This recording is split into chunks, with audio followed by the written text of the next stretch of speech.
ಪರಿಷತ್ ಸದಸ್ಯರಾಗಿ ಪ್ರಮಾಣ ವಚನ ಸ್ವೀಕರಿಸಿದಂಥ ಗಾಯತ್ರಿ ಶಾಂತೇಗೌಡ ಜೊತೆಲಿದ್ದಾರೆ. ಮೊದಲನೇದಾಗಿ ಕಂಗ್ರ್ಯಾಚುಲೇಷನ್ಸ್. ಏನು ಅನ್ಸುತ್ತೆ ಈ ಮೂಮೆಂಟ್ಗೆ? Thank you.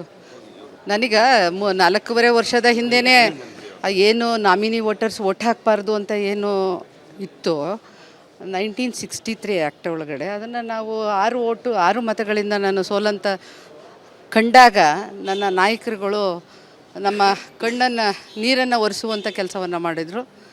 ಸಿದ್ದರಾಮಯ್ಯನವರು, ಡಿ ಕೆ ಶಿವಕುಮಾರ್ ಅವರು ನಮ್ಮ KPCC ಅಧ್ಯಕ್ಷರಾಗಿದ್ದರು ಅವಾಗ, ಈಗ ಮುಖ್ಯಮಂತ್ರಿಗಳಾಗಿದ್ದಾರೆ.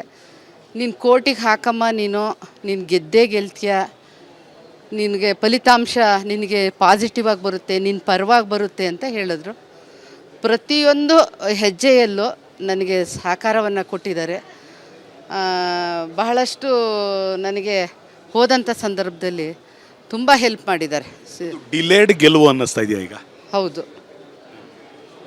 ಈಗ ಕಾದು ತಿಂದರೆ ಖುಷಿ ಅಂತಾರೆ, ಕಾದು ತಿಂದು ಹಣ್ಣು ಸ್ವೀಟ್ ಅಂತಾರೆ. ಆ ಥರ ಇವಾಗ ಕಾದು ಆ ಸ್ಥಾನಕ್ಕೆ ಬಂದಿರ?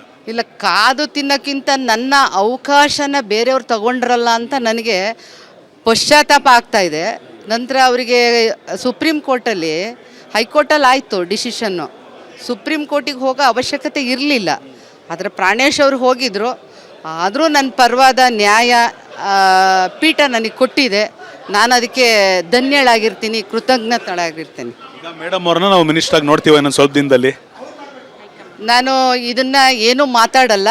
ನನಗೆ ಏನು ನಾಯಕರುಗಳು ತೀರ್ಮಾನವನ್ನು ಕೊಡ್ತಾರೋ ಅದಕ್ಕೆ ಬದ್ಧವಾಗಿದ್ದೀನಿ. ಹೈಕಮಾಂಡ್ ಏನಿದೆ ಅದಕ್ಕೆ ತೀರ್ಮಾನಕ್ಕೆ ಬದ್ಧವಾಗಿದ್ದೀನಿ. ಮಾತಾಡಿದ್ದೀರಾ ಅಂದರೆ ಯಾರಾದರೂ ಈ ಥರ ಆಗ್ತೀರಿ ಪ್ರಮಾಣ ವಚನ ಆದಮೇಲೆ ಅಂತ ತಿಳಿಸಿದ್ರೆ? ನಾನು ಹೈಕಮಾಂಡ್ ಏನು ಹೇಳುತ್ತೆ ಅದಕ್ಕೆ ನಾನು ಬದ್ಧವಾಗಿರ್ತೀನಿ.